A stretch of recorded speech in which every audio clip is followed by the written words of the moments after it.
Okay, welcome back to another Misfortune episode. This is 28. Now, I was having some technical issues quite a bit, and I cannot capture, for some reason, my display. So I'm going to have to do a lot of talking today, which is something I'm sure you guys are quite used to by now. But as usual, I got my dice tray off to the side here, so I will tell you what I rolled and what I'm rolling for. That way you guys can get an audible on what's going on. Now, before we start 28 officially, I have gone through some updates and some restructuring with the lore of the Misfortune, the world, because it's been growing quite a bit, in my opinion, and it's gone beyond the amount of episodes I predicted. And because of this circumstance, I've decided to push Misfortune quite further and develop the world deeply.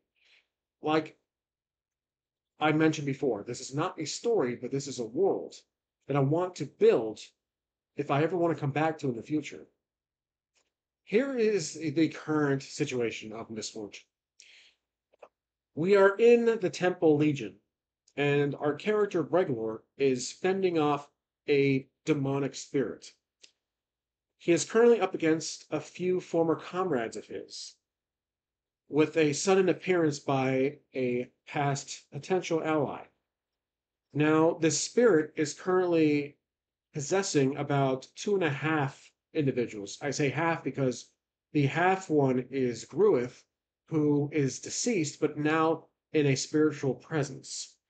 Because of this, he is either more powerful or easily possessible by this supposed spirit that we believe is the Stone Dragon.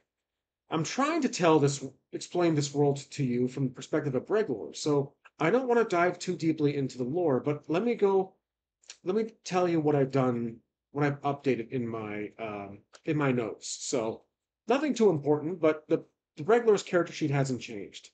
He's still a human. His name is still Breglor. He's a thief. We're using the system Swords and Sorcerers, which is a one page.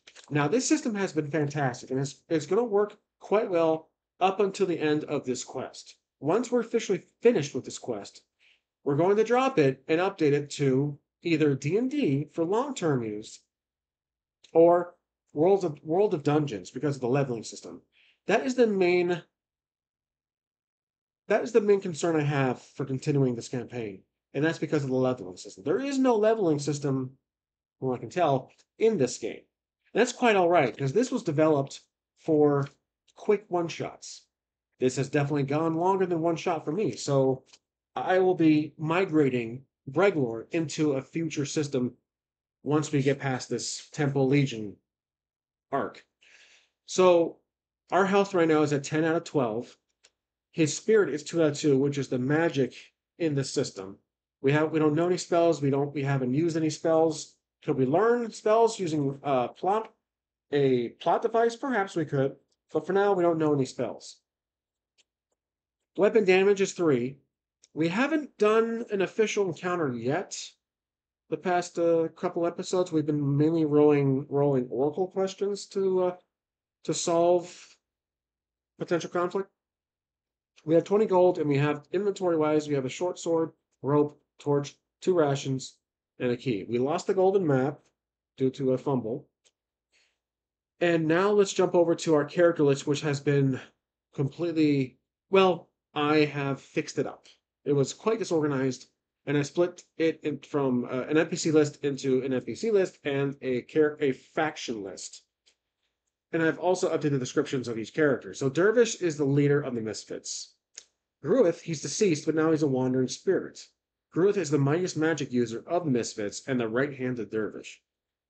As you can see, I've also fixed up the descriptions of each character. That was what I was mainly worried about, was descriptions of each character for future reference. Drake Caliph, he's the father of the Caliph family. Tracer, I fixed up his description because if he ever comes back in some shape or form, he's a magical bird-like creature that is spawned by Gruith. He is able to track and interact with specific individuals for a considerable amount of time. It has a physical presence, yet can vanish when impaled or by physical force.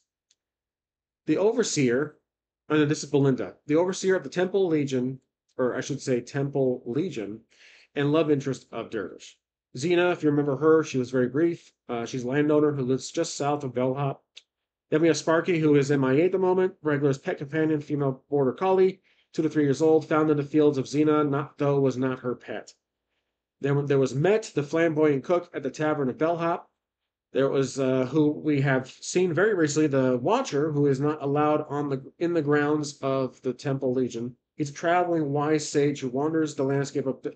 Here's the world name. I completely forgot about this for a long time. I did have a world name very much early in the first episodes, but I went with a new one, Bethermule. The landscape of Bethermule.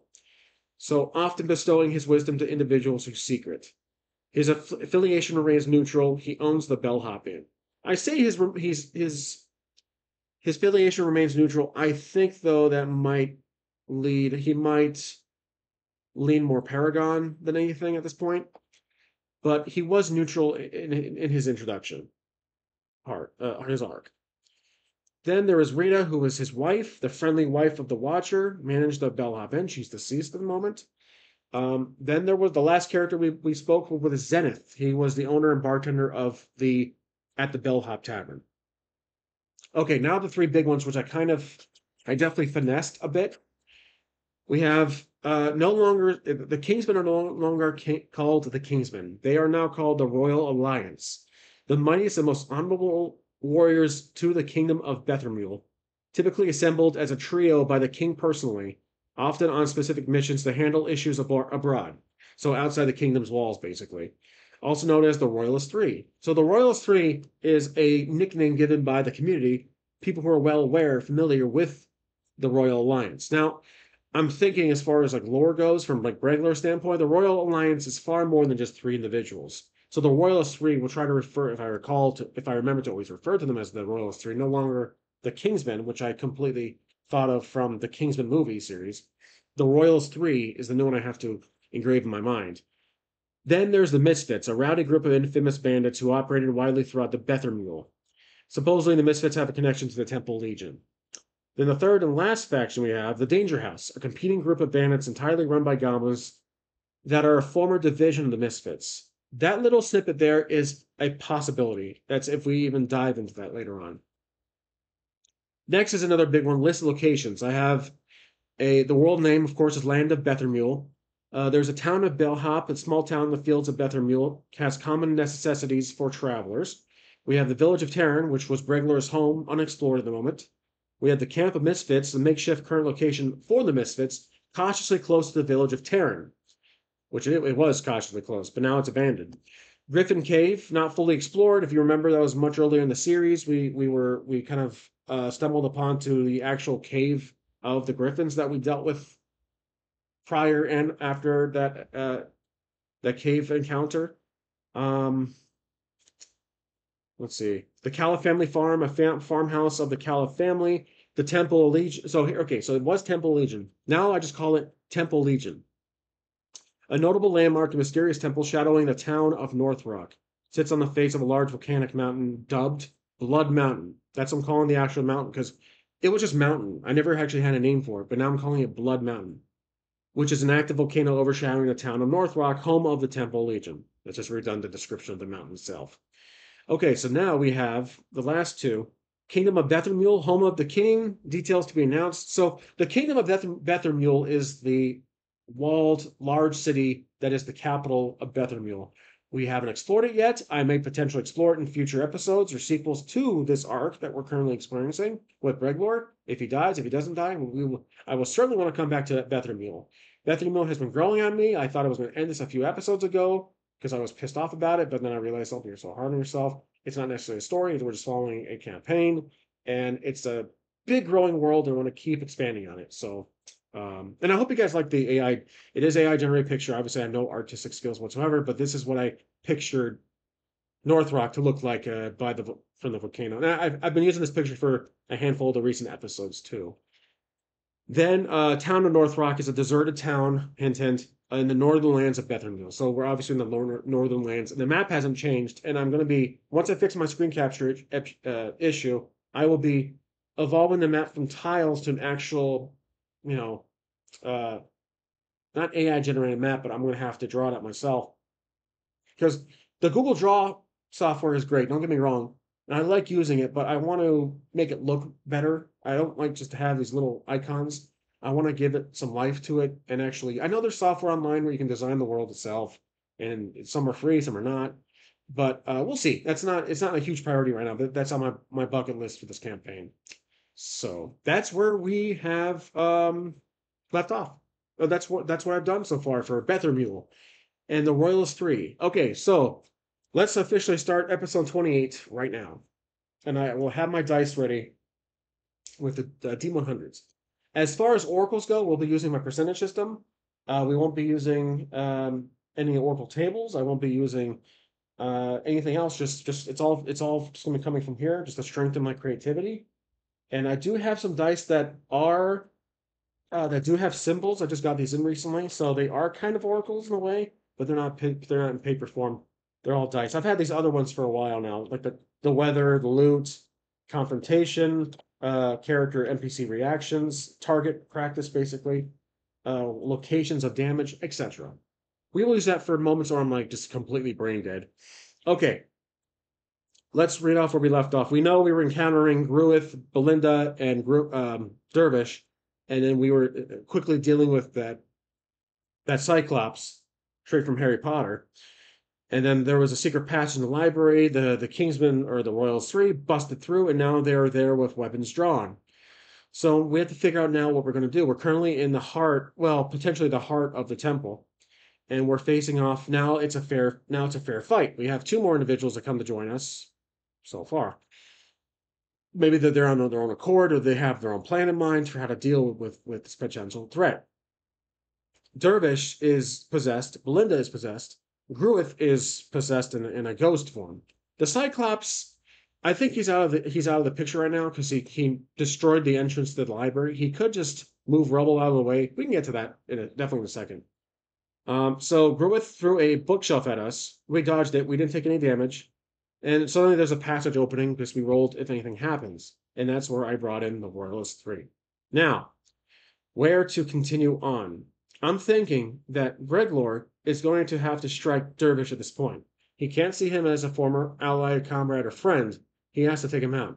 The spirit is going to get more dangerous in Breglor's eyes. So I think he will have to strike Breglor dead, which, again, would fit into, well, it might be out of character for Breglor to hurt, but he has killed. It's evident, the goblins. But he has to realize that Breglor is probably lost at this point, that his body is taken over by the spirit, and the only way is to potentially kill Breglor. So we can either roll for it, or we can just decide that Breglor, I draw my short sword and strike Durvesh if he's close by. Let's roll to see if Durvesh is even close by. I know you guys can't see my dice, but I will always tell you what I'm doing. So I'm going to say that through all the little shenanigans, we got knocked against the bookshelf. No damage, luckily. We took it like a fall guy. And I'd say he's probably going to be maybe 10, 15 feet away. So let's say our chance to get up really quick and strike back is a 60% chance. We still have Gruith, who's a potential issue. We have Belinda. Belinda's been kind of not really a problem. Belinda caught the map. I forgot to mention that. Belinda has the map at the moment, so I'm going to make that bold. So Belinda has the map. So I think does Belinda take the map back to like through the passage, or does Belinda quickly try to open the map up like it's a book, has a hidden compartment? Does Belinda try to interact with the map? Let's just ask that question to the Oracle. I'm going to say 75% chance on that one. Okay, 88.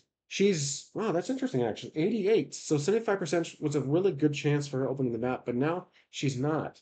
So what is she going to do with the map if she doesn't have time to look at the map? There's a disturbance, and that disturbance is going to be, is it the Kingsman? I'm going to say there's a high chance, 80% of that. Yep, 18. So if I'm sorry. The Royalist 3, the Royalist 3 jump in, and they try to grab the map. They see this. They don't know of the map, but they know that they see her holding something, and they're going to assume that's very valuable. That's probably something that will cause a disruption in their plans for world domination.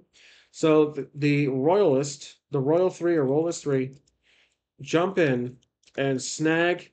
They try to snag the map out of Belinda's hand. So now we're focusing on Belinda and the Royalist 3. Jump in and attempt to snag. I could just say Royalist 3 steal a map from Belinda.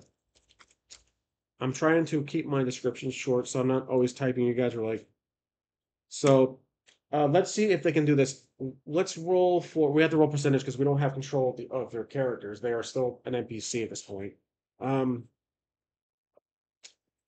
I'm gonna say the chances are if Belinda's possessed, maybe she has some magical. Does being possessed give Belinda and Dervish magical powers? As simple as that. I'm gonna say 50-50 because they haven't really demonstrated it recently. I don't think they have. Is there any moments I'm gonna relook my history here? I don't recall them doing any magic. I'll say 50-50. I just don't know.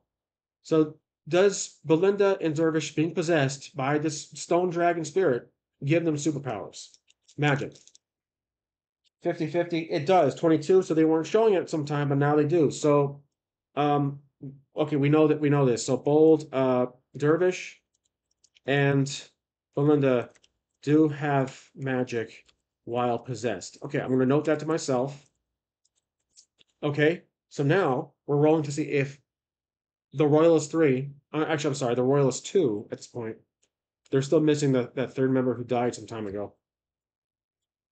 If they can steal the map from Belinda, I'm going to say 65% chance. 65, I rolled a 49, so that is a yes. The Royalist steal map, steal map from Belinda, exclamation mark. Before it was a question. Okay, they took the map. That's great. Now I'm dealing with Dervish. I'm going to, what's Gruith doing? Let's see. Is Gruith attacking me 50-50? 94. Nope, he is focused on the Royalist. So Gruith distracted by the Royalist. Okay. Now it's just me and Dervish up to bat. So we're gonna roll to see if I can strike. I feel like I'm prepared for this part. I feel like I am. So that's a 3d6. We gotta roll 4 or under per the rules. So I'm gonna do three dice, and I'm gonna grab my tray here. I'll just put my tray right here. Actually, it's a little closer to home. So okay, 3d6. We gotta roll 4 or less to be able to strike Dervish with a short sword. So here we go. 3 or less. I'm sorry, 4 or less. I think it's swords physical is 4 below. Yep, that's the SNS number. I rolled a 4, 3, and 2. That means I have a critical success in my action, and thus that will certainly be effective against Dervish. Now, let's roll for damage. I'm thinking that we're going to use my dice that I have dice that actually shows where this attack will land, so I'm going to roll to see where it lands. The left arm. So I strike the left arm of Dervish, which is quite effective. So I strike Dervish left arm, and let's see how much damage it will take there. Because this game does have a damage system. My attacks are 3 damage, and I'm going to say if we get Dervish a image. So now we are officially an encounter. So I'm going to type in encounter. And then we have Dervish, his health. He is going to be a threat level of, I'm going to say medium. So yeah, I'm going to say medium. He also does a damage of 3. So his HP, he's going to have a damage of HP of hit points of 10 and a damage of 3. So 10 HP and then 3 damage.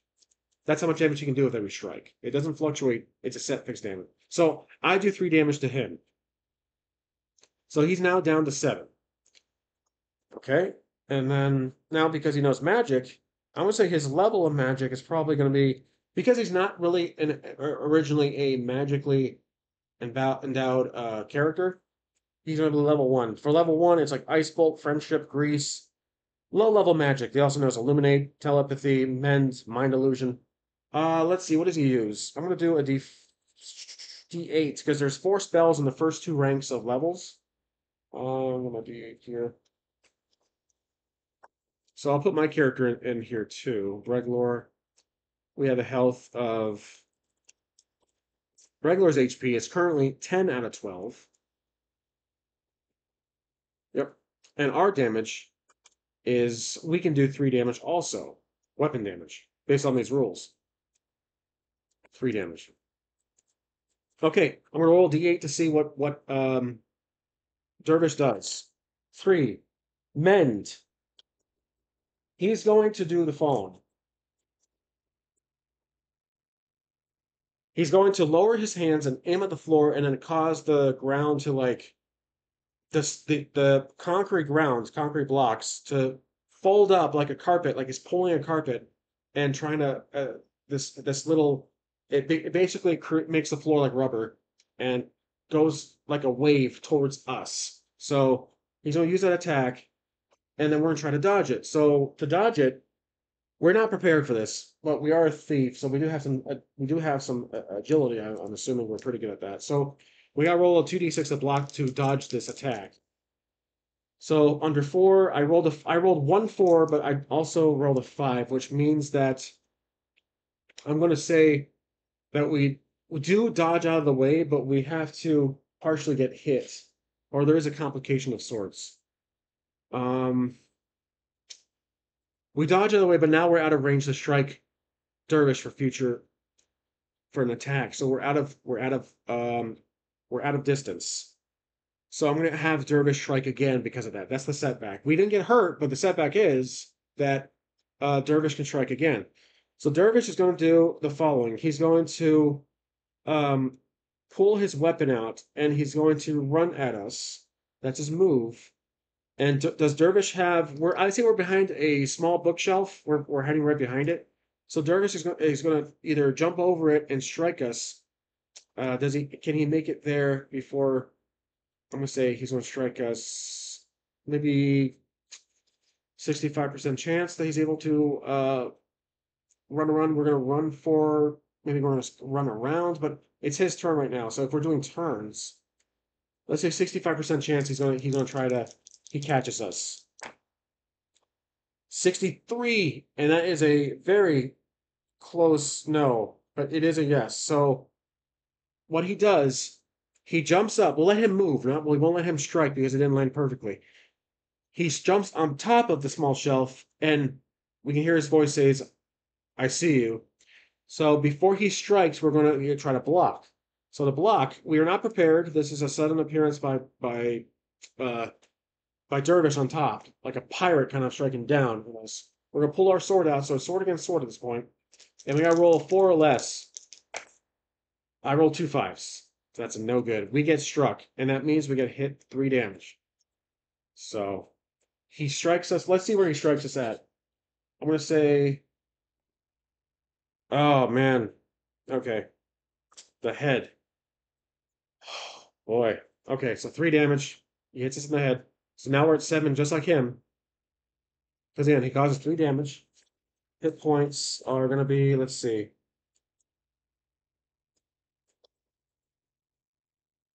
All right. Yep, just make sure I'm doing my mouth right. All right, so he hits. Now we're down to 7. Now we strike back. We get hit. We get hit in the head with the blunt side of the sword or knocks us out. We stumble back, and I'm going to stand up and strike back. So now we're going to attack Durvesh. Do I have anything? Any objects or items or spells? Nope. I have a torch. So I'm just going to use the short sword. So I'm going to strike. I'm prepared. A little disoriented. I'm prepared and able to strike, so we'll do a 3d6 for this one. I got to roll 4 or less. Nice. 3, 3, and 4. So that is a critical. I hit him, and with extra benefit, let's see. I strike him, and that causes him to... I strike him in the legs because of the height. I'm striking the legs. He falls back and stumbles and takes an extra 1 HP damage. So now he's down... My damage is 3, so now he's down to 6, 5, 4, and then 3. So he's on the ground. He gets back up. Now it's his turn. He gets back up. He's going to recoup. What do you call it? Focus and see where he is, what's going on. He stumbled back, but he is again. He's a spirit, so he's not all there. He stands back up like really creepily, looks at us. We prepare, and I'm going to say that he's going to just try to do another magic attack. Let's say he tries to do a minor illusion. So he's going to cause a minor illusion. It's going to darken the whole area around us, though it's not completely blacked out. So it causes just a minor illusion, and it just abrupts. It disorients us, and it causes us to have a shorter visibility and probably a higher chance of missing. So that is his attack. Now we're going to try to remember where he was, and we're going to run forward, jump over the bookshelf, and try to strike him. Now this is going to be, I think, a 2d6. We're definitely not prepared for this, but we are an expert in that kind of attack for being a thief, the sword. So let's try to give it a shot. Okay, less than 4. 4, 5. So that's going to be 1 partial. I do strike him, but I think in doing so, it wasn't him. It was an illusion. So I strike him, but he kind of blurs away. That wasn't him. So now it's back to his turn. And I think he can see us. It's crystal clear. He can see us clear as day. He's going to try to strike us with his sword. Does he do so? I'm going to roll. We're right there. We're kind of blinded. I'm going to say 75% chance. I can't play favorites here. We got to give our characters some challenge. 16. He does strike us. So can we dodge? I'm going to do a 1d6. Yeah, let's just say maybe we see the sword incoming. Can we dodge? 1d6. I roll 4 or less. 3. Those 1d. So it is a setback. We do dodge, but the sword cuts our bag. We have that sling. So we are able to catch him and dodge just in time, but because it cuts our sling, we lose some items. I'm going to say I currently have 7 items, or I have 5 items. Do I lose a lot? Let's roll to see how much a D100, how much items I lose on the ground. You can always pick them up later. 72. I lose 70% of my items. So I'm going to lose my rope. I'm going to lose my torch and the 2 rations. So now we're just down to the key because it was small. It's probably stuck in there, and I'm holding my sword. So we lost most of my items. Now the illusion wear off. I'm going to guess it does. 80% chance it wears off. Yep, 43. So the illusion's gone. I can see now, and I see Durvesh is right next to me. I'm going to strike really quick with my sword, and we're going to do a. Now we're prepared. We can see him. I'm going to roll the 3d6. So I'm going to roll 4 or less on this one. Man, yeah, I got to re-roll. Okay, come on. One was toppled over on the side. Okay, 5, 3, and 3. So we have a good job as it's noted in the rules. So that is a normal good, not a critical success. So we hit him, and guess what? He has been defeated. Now, is he dead? So let me get back to our order here. Durvesh is defeated. But we are down to 7 health now, and we lost a few items. Durvesh is defeated. Is he dead? Let's say, or does he get released from the spirit's control? 50-50, I don't know. Is he dead? 50% chance. 48. Yeah, so he is dying. The spirit is gone. I'd say that. I say the spirit, it's fading away. So, Durvesh is bleeding out, and he is kind of coming back too. Like he's basically, his mind is coming back to him. The possession is almost over. The possession is withering away. Okay, now Belinda, she's dealing with so that's over. Our little encounter is over. Belinda is dealing with the Royalist 2. So let's see what happened when we were fighting. Did Belinda, I'd say 90% chance that the Royalists defeated Belinda, overpowered her, even with magic. 90%, 80% chance because of the magic. 6, they did, and that's a really strong yes. Okay, so the Royalist, 3. The Royalist defeated Belinda. Is she dead? 50-50. Let's see. 33. She's out. She's dead. They killed Belinda. They had no choice. Belinda is dead. The spirit possession is gone. Now Gruith. Oh, I almost forgot about Gruith. Oh, because they're dead. Maybe Gruith was bound to them. Let's see. Was Gruith bound to the existence of the Belinda and Durvesh? 75% chance. 7. He was that. So now that they're dead, maybe Gruith was kind of in the fight in a way. I've almost forgot to consider him. But Gruith is now. He is. Yeah, he is. So now they're dead, but Dervish is still kind of conscious. Is Gruith still around but very weak? I'm gonna say, um, is he still around? 40% chance. 54. He's barely. Oh no, he's just fading away. So Gruith spirit fades away. He's officially gone. So the troll, not the troll, the Cyclops. Is he doing anything? Let's see, 50-50. 80, 89. Nope. He's just standing in guard. He's just standing in guard. He's not instructed to interfere or do anything else. He just, when we bumped into the door, he just like a big child. He just basically, hey, who did that? And struck us with the. He swung his big club at us, and that's all. He didn't like try to pursue us or anything. He just trying to struck the door, and because it was annoying to him. Again, he's just a big goof. So yeah. Okay. Well, I'm going to. I'm guessing the map is now. Does the um Does the Royalists currently possess the map? I say 80% chance they do. 80. I landed a perfect 80 on that one. So, okay, the Royalist. We do know they stole it, but after the fight, I wanted to make sure they still have it. Have the map. I'm going to kneel beside Dervish and just see what his last words will be. So, kneel, talk to Dervish. Is he conscious? Can he talk to us? I'm going to say 50-50 on this one. Maybe his last breath. 50-50, 80. Nope, can't talk. We see him take his last breath and he collapses. He just kind of falls over. So, can't. He falls over, dies. Okay, so let's update our character sheets. Um, we have officially defeated Dervish, though we did take some damage. He's dead, deceased. And then Belinda is defeated, deceased. Unfortunately, 2 characters gone.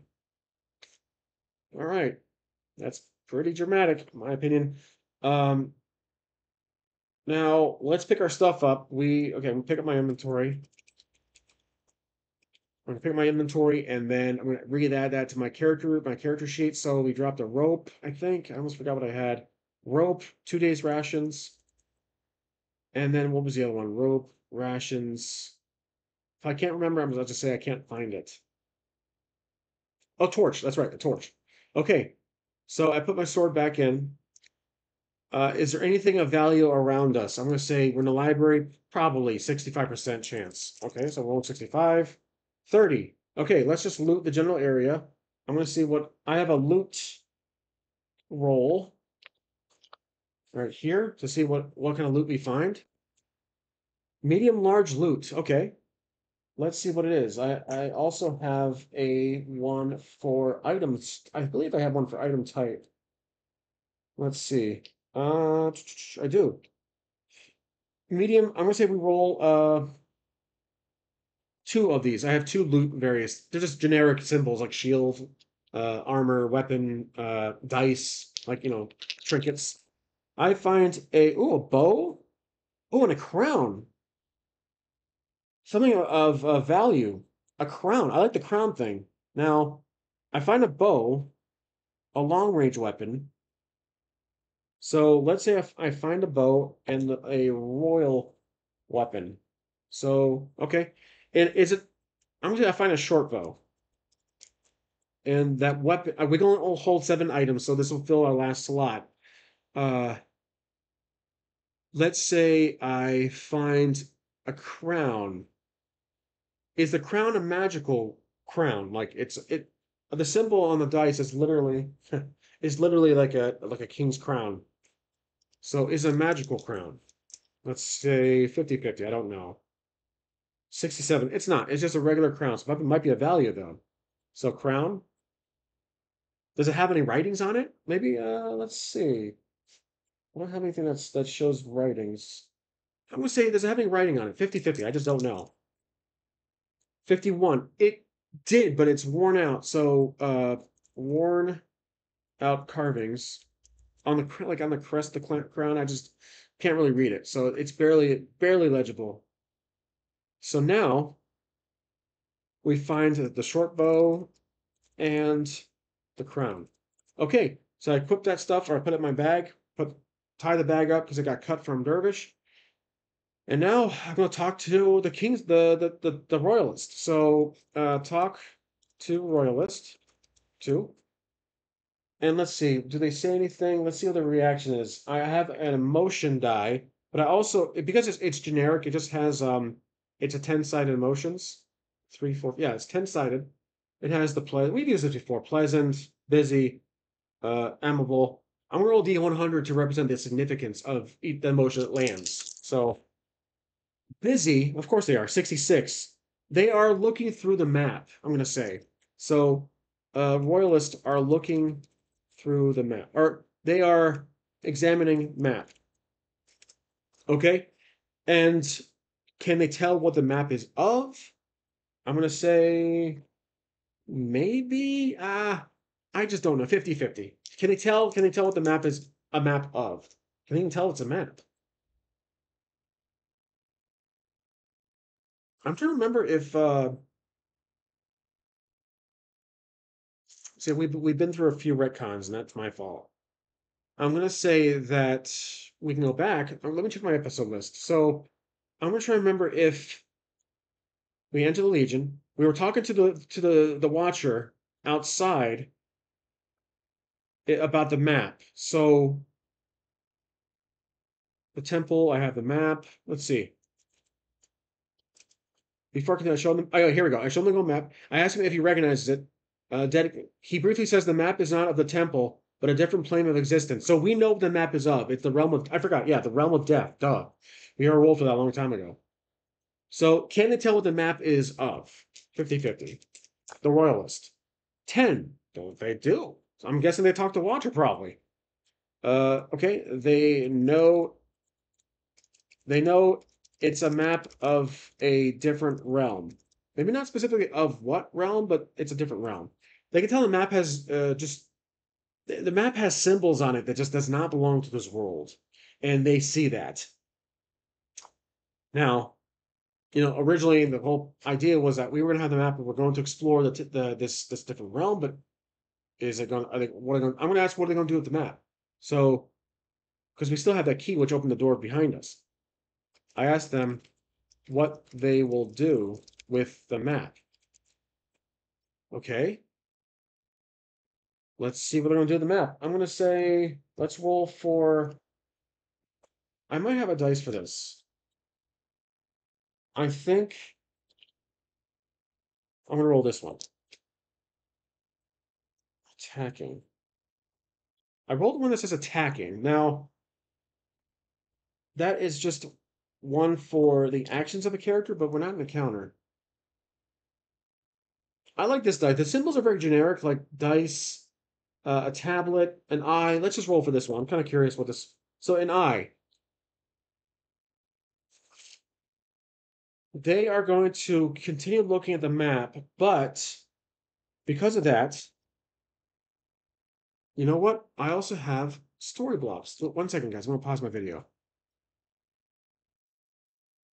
Okay, so since I'm not using physical tables for this episode, I got these things called story blocks, story cubes. They're basically little white 6-sided die that have just simple story elements on them. And so I'm going to roll 2 of them to see what these guys want to do with the map. Music, and then a music symbol, and then like a smaller character talking to a bigger character. It's kind of like we're looking at a tarot card. I have to interpret this to my own method here. So I'm thinking that They have to go back to. They have to take this back to the king and um show him and basically find out what their next order is. So the music, I think, basically like talking, like sounds. They have to go speak to the king. So they have to listen to authority, or this is just protocols. That's how I'm deciphering that. The musical note one, yeah, I think that's probably suitable for this right now. So they have to take the map back to the king. That's how I'm going to decipher that. Let me go back to my sheet here. So they have to take map back to the king. Now, does anything happen while we're chatting? So 50-50. 38. Indeed, something does happen. Let's use one of the dice here. Let's use one of the dice. Something happens. A ladder. Oh, a stairwell. Something climbs down. Oh, the huh. I see a ladder. Maybe I see something a book. It's a library, so maybe there's bookshelves. Well, a ladder catches my eye for some reason. I see a ladder. Interesting. And why do I see a ladder? Let's see. Oh, it's a symbol of like a jewel. Maybe I see the sparkling. I see a shiny object, like kind of in the corner, like a cat. Like my ADD kicks in. I see like a shiny object. I'm a thief after all. So while they do that, I am kind of disappointed, but I'm not going to tell them that. I don't want to. I don't want to get into any more trouble with these guys because we're doing things that are maybe beyond, the criminal justice system and whatever how it works in this world. So um, I notice a sparkle, a shiny jewel, like on one of the top of the bookshelves, and there's a ladder that kind of you can push around like this. So let's see, jewel, bookshelf. And we also have that crown too. There's definitely some things in here. But however, I don't want to go and take it because the Kingsmen, sorry, the Royalists are operators of justice. And if I just steal things from this place, then I'm gonna get arrested too. So I'm gonna ask them, are you guys heading back? Is there a safe way out of here? Not the store, safely out. They're like, no, there's a fries. Um, so I asked them, is there a way out of here? While I point behind me because the entrance is defeated. I'm going to say that yeah, like do they remember their way out? Like 75% chance they do. Yep, 32. So they do. They say yes, back where we came. I asked them, can I join you? Like, or is it through that passage? Like, is it simple to get through? Because I want to take that jewel, whatever it is. Um, I asked them, is it easy to navigate through that passage? So let's see if it is. It's easy to navigate, 50-50. 33. Yeah, it is. It's simple. It's easy to, yep, it is. Okay. Now, what are they going to do? Do they want me to come with them? Or let's see, I'm gonna roll two of these story dice. Let's okay, the jewel is still I rolled the jewel again. That's still on my mind, but there's glasses. They're keeping an eye on me. They're kind of I think they saw me notice that jewel and looking back at me. So they glasses, just a set of glasses. I think they got they have their eyes on me. That's kind of what I think. Like they asked me like, "You're coming with now, do they want me to come with them?" I'm gonna say 75% chance because of glasses. 23. Yep. They want me to come with them, but why? So we know they're looking at. I'm gonna roll another two. I like these story blocks. Not too bad. Oh, interesting. So I rolled a pouch and a camera.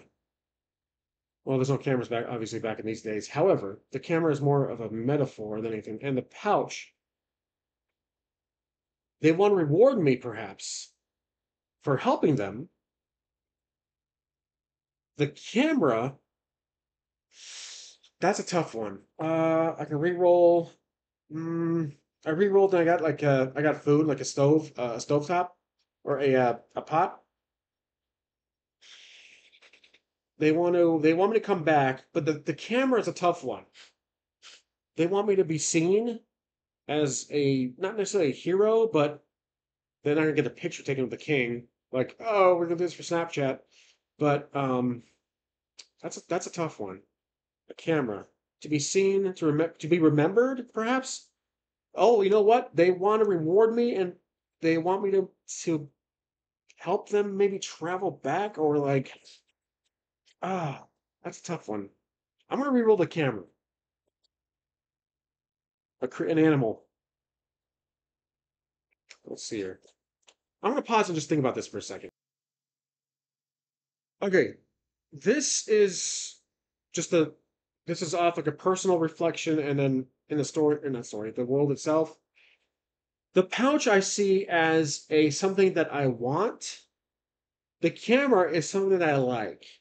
Because in the real world, me as myself, I love cameras. I like uh, buying cameras and using cameras for my hobby and for at work. Um, stuff like this, videos, cameras, just like filmmaking in general. I like that. So it's something I like, but in Breglor's point of view, something he likes, and it's a pouch. So it's something that he had with him that he dropped. So like they're giving it back to him, and I think it's going to be Sparky. I think they found Sparky, and they maybe the Watcher has Sparky outside. So they tell me that they want to come with him because they found a dog, and the Watcher is watching the dog. That the Watcher has him. The Watcher told him that the dog belongs to me, apparently. And I'm like, oh wow. So okay, so that Sparky's more important to us than the sparkly little object in the corner of our vision. So I think we're gonna go with them at this point. So we leave this lobby with corpses and yeah. But what about we just leave? I mean, what about the dragon spirit? Was the Dervish and Belinda the last thing the Dragon Spirit had able to access because they were the cult members of the Legion? And the Cyclops is still there. So do we leave this temple without any like circumstance, any issue? I'm gonna roll 50-50 on this one. So we leave the library. Okay, we leave the library. 50-50. 4. Something does happen. Okay, something happens. Now, is it negative? Is it bad? Or let's see. I'm going to roll for a dice here that has an encounter on it. Okay, I'm going to roll my encounter dice. Encounter difficulty hard. Yep. So it is an encounter, and it's a high difficulty. Okay, so encounter difficulty difficult. Let's use the story blocks 2 I haven't done before. Let's roll 2. I'll try to decipher this as I can. Oh, oh. Okay, it looks like I rolled a. It's a knight. It's a helmet of a knight, and it's like a. It's some kind of. Oh, it's a trap. It's a bat trap.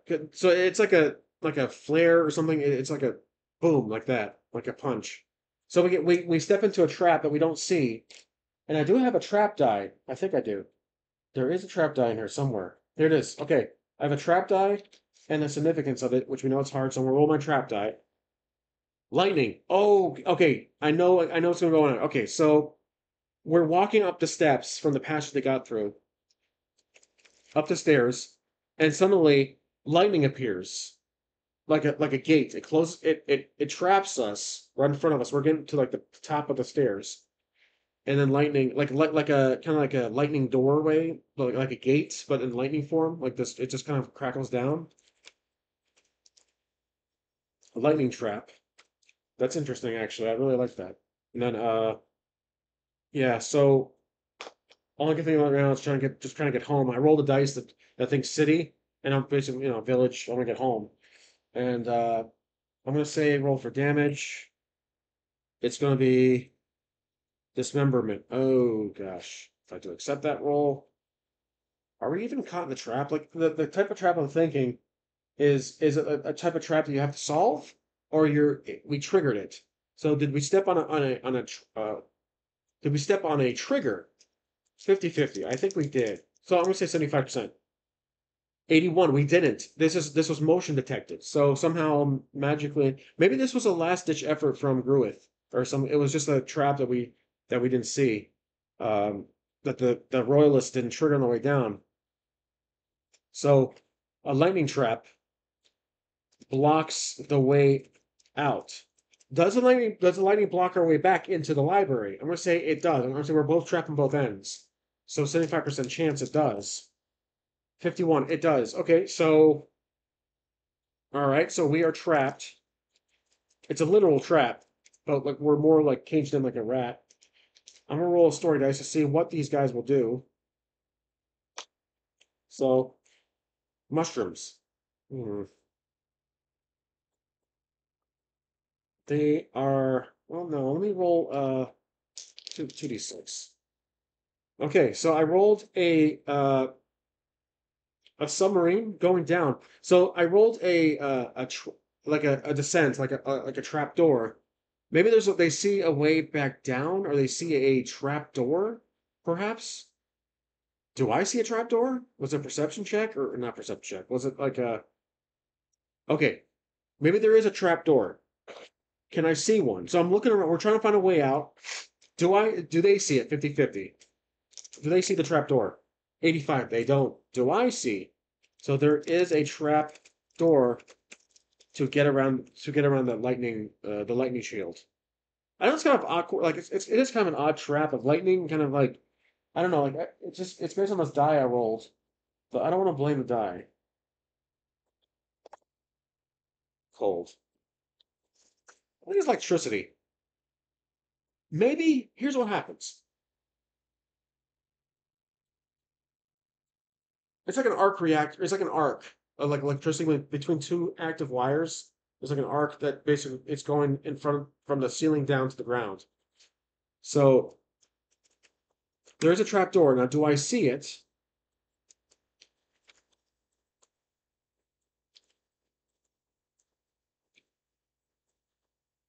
I'm gonna roll. I am prepared. I'm looking around but this is gonna be different. It's gonna be magic and knowledge. So this will be 4 and up. We gotta roll 4 or higher. 6. Oh, so 2, 3, and 6. I got one higher. I do see the trap, but there needs to be a setback. So I see I see a trap, but what's the butt gonna be? Let's roll a story block. We'll see if these are helpful or not. It's a puzzle and a whip. I like the puzzle piece better. It's a puzzle, or it's a piece of a tray. It's a piece there's something missing. A key. It's a trap door, but it's enclosed. It kind of blends into the floor, so I barely see it, but it's locked. So it's like there's a key there is a trap door, but there's a keyhole in it. So we see this. I say, guys, look, there's a trap door. We can go down this thing. So because of that, those story blocks aren't too bad actually. Um, I see it's locked. Well, I'm gonna take my key out. I'm gonna try to use the key I have. Maybe there's like a master key for the whole temple. That I think that's why the merchant was trying that dying merchant was so bent on protecting it or guarding it because that here's the thing about the issue of the story. Um, the merchants were kind of on the good. They were operating on their own, but they were good. They weren't like evil, but they were part of the Legion. I think at the time we were kind of on that side of on the renegade, but now we're on Paragon. So I think that's why they kind of that situation flipped for us. So I'm gonna try the key. Does it open the door? I'm gonna say 80% chance because this key is opened the other door. The Watchers gave it to us. It's obviously very important. So 80% chance. Come on, dice. Roll the 0, 0. 80%. I rolled 80 exactly. I put the key in, it turns, and perfectly opens. All right, so opens a lock. Now that is just pure luck right there. Opens a lock. Hatch opens. Now, is there enough room for us to, is it like a climb down? Can we see anything down there? I'm going to say Is it just darkness? Let me roll a story. Let's see. Do I just see darkness down there? Like, is it a deep fall, 50%? Or is it very deep? 51. It's not too bad. It's like maybe 20 or so feet deep. Okay, so is there a light source? Do we see anything down there? I'm saying no. So 30% chance, 25% chance. 43. Yep, we don't see it. It's just darkness. See darkness, not too deep. Okay. Well, oh, you know what? Is the lightning moving in? Like it's like it's going to crunch us, like it's going to zap us once it gets closer. I'm going to say 65% chance it does. 28. Yep, the lightning is getting closer. It's enclosing us. So that it's basically a trap that got just motion censored apparently. The electricity trap is getting closer, closing in. Yep. Okay. So that's great. I do actually like this trap. It's unique.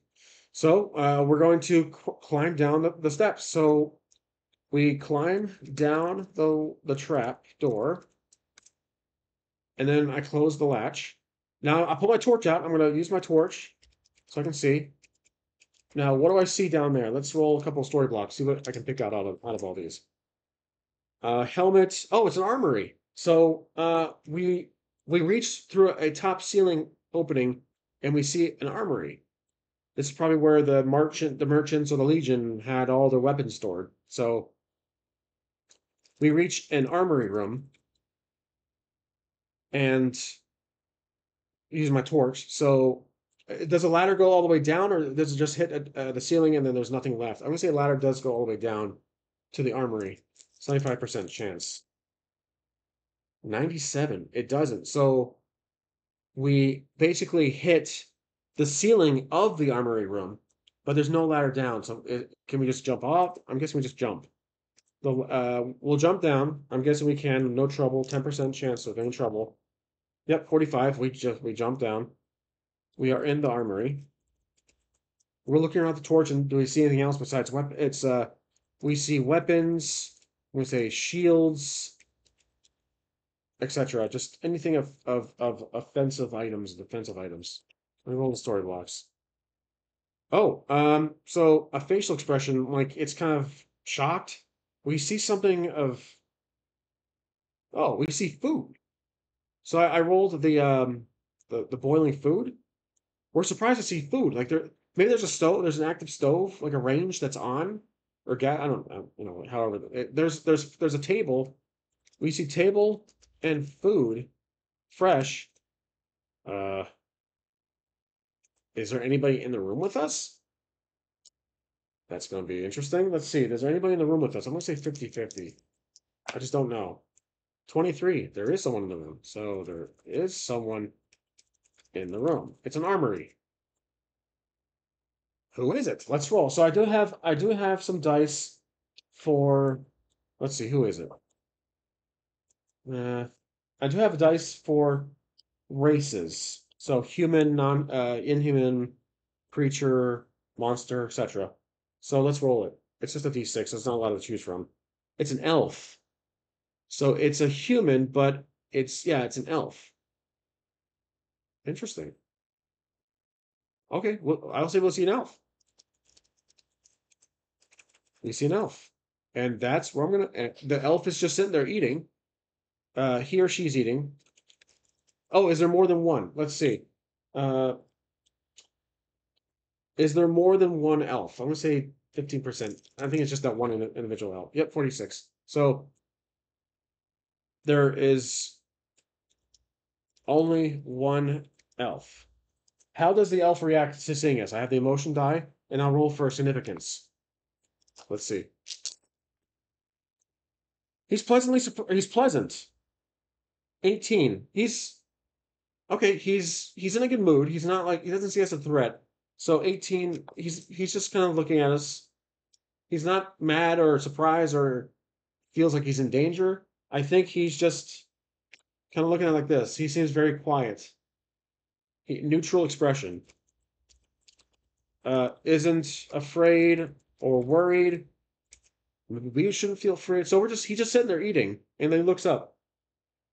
This is quite strange. But I think this guy could be Maybe he's captured or he's in charge of the Legion's armory. Who knows? I think we stumbled on into a potentially new storyline, or sorry, new quest line. But that's where I'm going to leave the episode. I think that suits the ending for it. So those story blocks did come in. I think the story blocks are good for a very generic, like story twists or plot twists. Maybe just more of a broad answer. But overall, that wasn't too bad. So yeah, we had an encounter. We almost I gotta heal up soon. I am down to 7 out of 12, so almost halfway for health. But that was pretty good. So I hope you guys enjoyed. Sorry you guys couldn't see a lot of the typing and that, the most exciting part, the content. But let's update and we'll get an episode name for this one. Let's type in the episode name will be, well, we defeated Durvesh and company. We went back up the stairs, the trap, and now we're in the armory. So I think, let's say Breglor versus Durvesh. I think that's like an exclamation mark. That'd be a good title for episode 28. And now for our quest, we defeated, okay, so 33. We defeated Durvesh and company. Royal 3. Yes, I think that's what I call them. The Royal 3, Royal list, the Royal 3, it's easier to say. The Royal 3, Royal 2 have the map. We stumbled upon an armory and an elf for now. So maybe it's an older elf, maybe he's a younger elf. I'm gonna say he's older. Let's figure out his age. I didn't really roll for that, but I'm gonna get my D100 back and play. Is he an older elf? I'm gonna say 80% chance. 33. Yep, he's an older elf. All right, older elf. Okay. So I don't think he's much of a threat at this point, but yeah, that's it. That's it for episode 28. I'm gonna try to do another Bastards episode tonight. Depends on Ryan's availability, but otherwise, this was a good episode, and it was just more world building and for the Temple Legion. So, as always, thanks for watching, and I'll see you guys next time on 830 RPG.